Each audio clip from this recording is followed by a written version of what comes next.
charla que tenía asignada se llama Nuevas plataformas robóticas, ¿qué nos espera? Pero parece un título un poquito plano.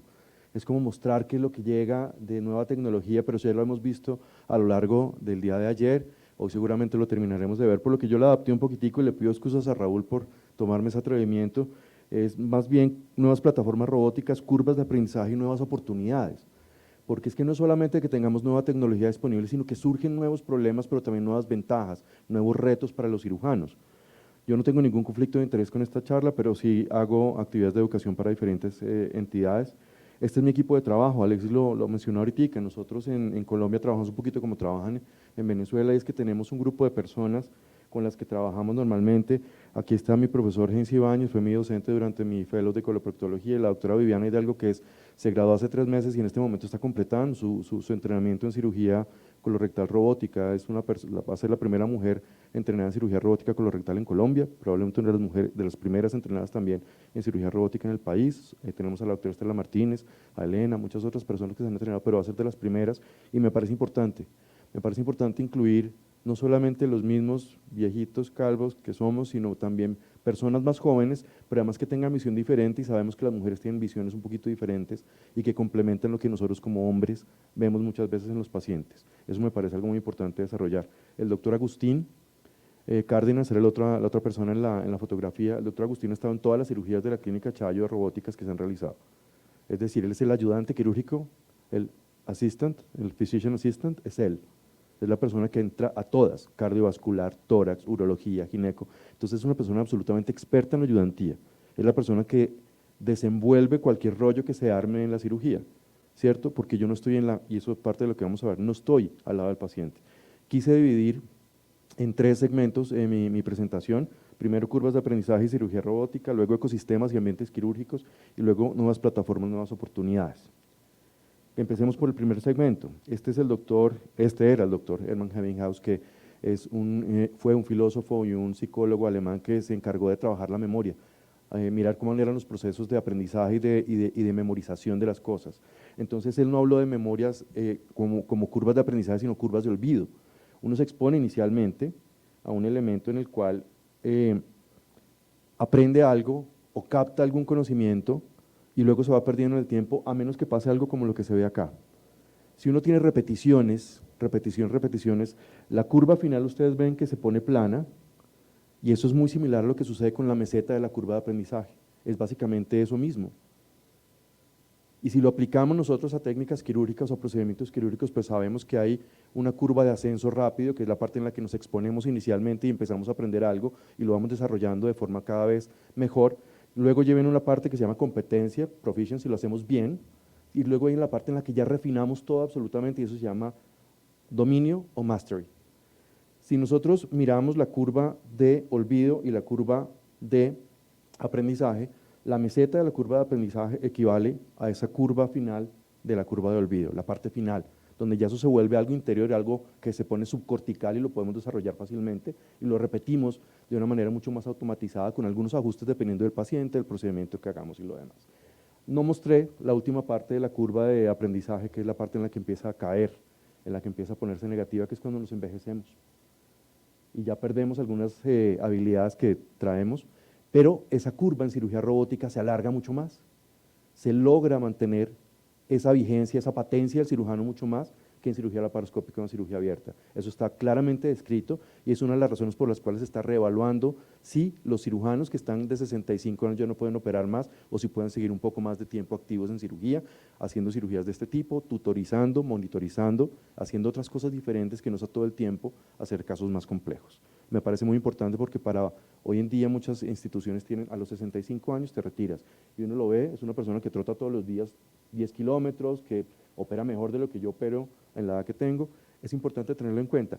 Ese delta que ustedes ven entre las dos curvas, entre una curva acelerada que es la verde y una curva normal que es la negra, está definida por muchas cosas: la experiencia previa del cirujano, muchas otras cosas, herramientas, estrategias de aprendizaje que aceleran ese aprendizaje, facilitan esa tarea y hacen que yo más rápidamente me acomode a hacer esa tarea que me pusieron o a lograr ese conocimiento de manera mucho más expedita que cuando lo hago en una curva normal sin esas herramientas. Esas herramientas en cirugía están descritas y se logran de muchas maneras. Alexis ya presentó que una de las formas más simples de medirnos eran los tiempos. Hoy en día eso va cambiando, pero sigue siendo el más universal. Si yo lo puedo comparar en la literatura, es el único con que se compara repetitivamente, pero también lo podemos comparar en desenlaces quirúrgicos, desenlaces oncológicos, calidad de vida del paciente, tasa de complicaciones, pero las que se ven repetitivamente más frecuentemente son estas, el tiempo y desenlaces quirúrgicos. En este artículo, por ejemplo, lo dividieron como lo mostró Alexis, 2 puntos, los que están relacionados con el tiempo quirúrgico y aquellos que no. Los que están relacionados con los tiempos quirúrgicos son estos que están acá. Y ya vimos que probablemente medir la posibilidad de profundidad no es tan bueno cuando tenemos plataformas que nos dan una visión tridimensional. Probablemente sea muy importante cuando hacemos cirugía laparoscópica bidimensional. Esa parte sí es muy importante medirlo, pero en tridimensional, ¿por qué? Si yo ya estoy viendo con profundidad. Probablemente lo que sí se puede medir es cómo me muevo, como lo mostró Alexis, para llegar a esa profundidad y manejar un tejido o manipularlo de una manera mucho más efectiva. Hay cosas que nos facilitan estas tareas, por ejemplo, y lo sabemos, alguien que no está expuesto a la laparoscopia también logra tener una buena proficiencia y un buen mastery, pero la persona que ha estado expuesta a la laparoscopia y ha sido, digamos, ya tiene maestría, ya tiene dominio en la técnica, logra esa meseta mucho más rápido que aquellos que no. Si además tenemos una buena exposición previa al uso de la plataforma con simuladores y con realidad virtual, esa curva se acelera aún más porque he logrado desarrollar habilidades que se necesitan en cirugía en cirugía robótica mínimamente invasiva mucho más rápidamente que aquellas personas que pasaron directamente de abierta a laparoscópica o a robótica. Además de esos datos, aquí hay algunas cosas que son importantes y que nunca tenemos nosotros en cuenta como cirujanos, lo que llamamos habilidades blandas. Todo lo que hemos mostrado están casi todas ahí, pero por ejemplo mentoría de acompañamiento, tener un mentor, un preceptor, en mis primeros casos y los más difíciles, acelera esa curva de aprendizaje y lo más importante es que no tiene repercusión sobre el paciente, que es lo que buscamos, que esa curva de aprendizaje no afecte a nuestro paciente, que sea segura para el paciente. La otra que es muy importante, el apoyo de la institución. Cuando tenemos una institución comprometida con ayudar a los programas de cirugía mínimamente invasiva, robótica, lo que sea, esto acelera y hace más seguras esas curvas de aprendizaje, porque me dan herramientas para trabajar mejor y para que mi paciente esté mejor. Otra cosa, ya hablamos del volumen, los equipos, fue la pregunta final que respondió Alexis, y es eso, si tengo un buen volumen y un equipo constante de trabajo, esa seguridad y esas curvas se mantienen, pero además se aceleran en las fases iniciales. Además de eso, las habilidades propias de cada cirujano cambian un poquito la velocidad con la que se adquiere la proficiencia, pero no cambia los resultados al final cuando se logra llegar a esa meseta.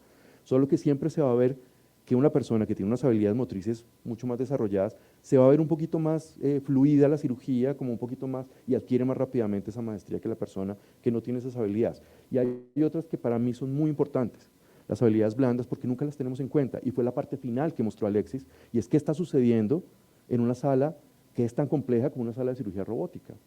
Esas habilidades blandas, como la resiliencia, las capacidades de comunicación, la capacidad de hacer una pausa, es decir, un segundo, analicemos qué está pasando, miremos qué podemos hacer para que esto funcione mejor. Ese tipo de cosas no las hacemos. Usualmente es el grito, nadie me está ayudando, no tengo ayudante, no sé quién está haciendo lo que yo, también voy al lado del paciente, en la consola y allá, ¿qué hago? Esas son las habilidades blandas que manejamos usualmente y que no deberían ser, ¿cierto?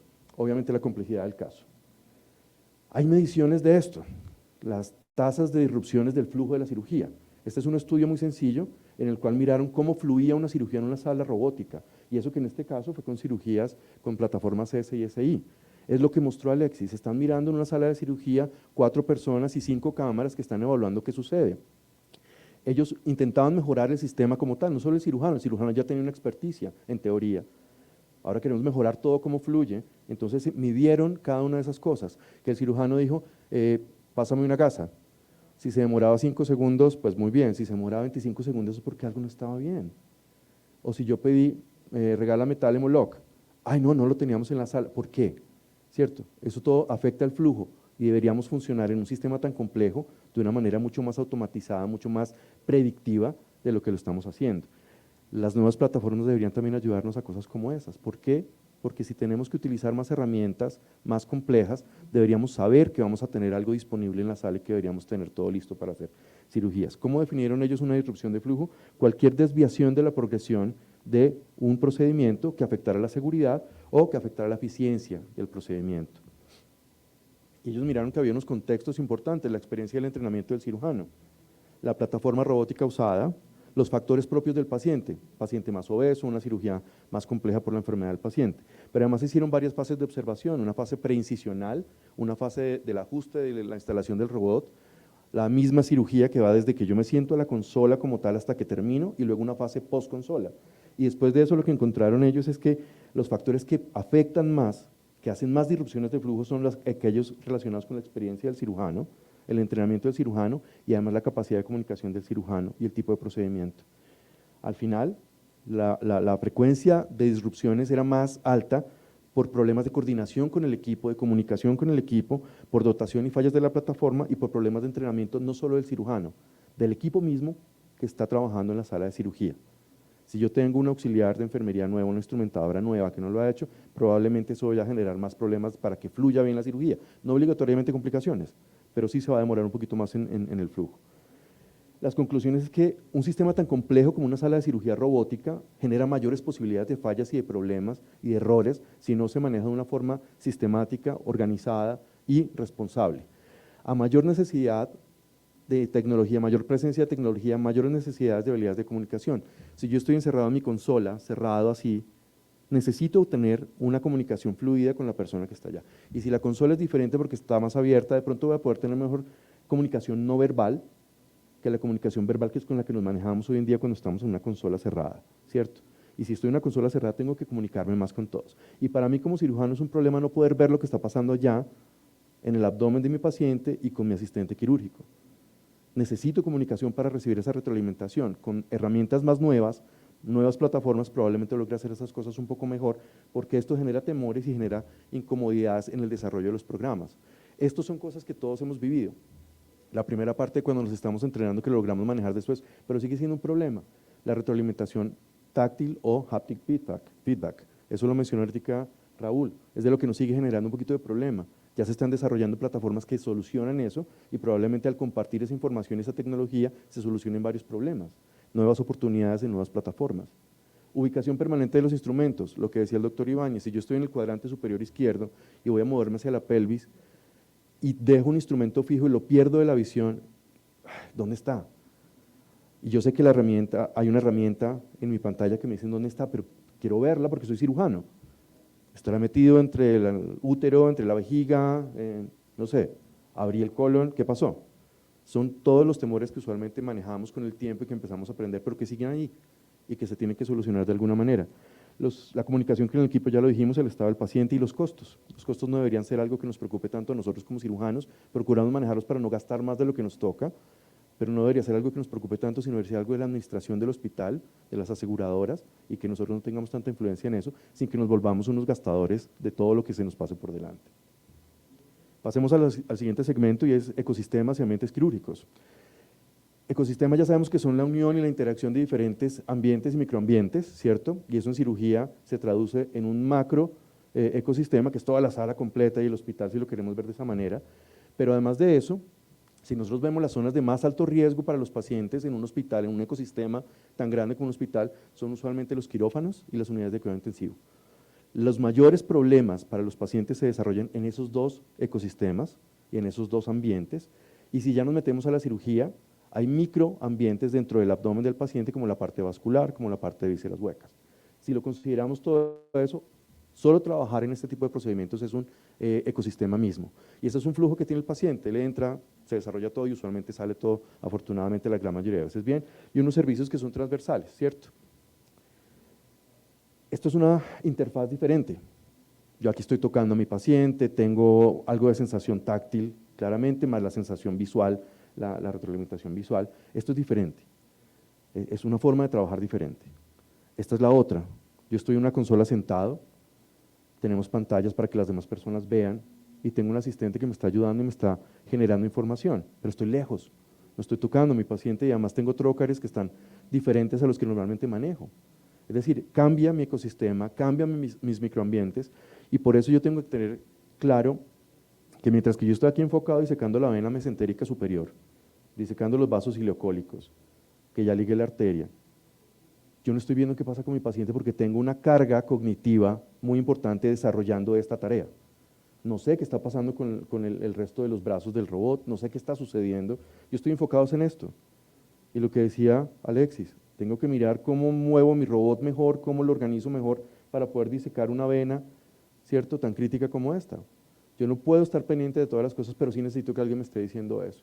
Estoy enfocado con una carga cognitiva muy alta desarrollando esta tarea. Y eso pone en riesgo a mis pacientes. Y si no tengo un buen equipo que desarrolle este tipo de cosas, se van a generar errores y fallas en la atención. Las nuevas plataformas deberían tener también unas oportunidades para esto. Si yo miro este trabajo, que es un trabajo relativamente muy sencillo, el ayudante quirúrgico se siente aislado, es el que más se siente aislado en la sala porque está por allá, lejos, estoy aquí solo, pero si pasa algo yo tengo que responder por lo que pase con estos brazos robóticos. El cirujano está en la consola, operando feliz, tranquilo, generando órdenes, pidiendo cosas. Ese tipo de aislamiento y ese tipo de falta de comunicación preverbal, que es cuando yo estoy en la interfaz laparoscópica y alguien hace que no me gusta, yo de una vez miro y la persona dice, ya sé que no debo hacer eso. Eso no pasa en el robot. Eso no pasa en el robot. Si me pasan una gasa por delante de la cámara, yo lo que tengo que decirles, no me pases la gasa por delante porque tengo una comunicación solo verbal.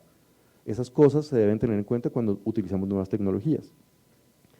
Además de eso, si nosotros sumamos que cada una de las personas de la sala necesita este tipo de entrenamientos, este tipo de comunicación, son múltiples posibilidades de fallas y errores. Deberíamos en las nuevas plataformas tener estas cosas en cuenta también, desarrollar mejores cosas. Esto es el proyecto Atlas, que es de Roswell Park, del Instituto de Cáncer Roswell Park. Esto es tecnologías avanzadas aplicadas para cirugía avanzada.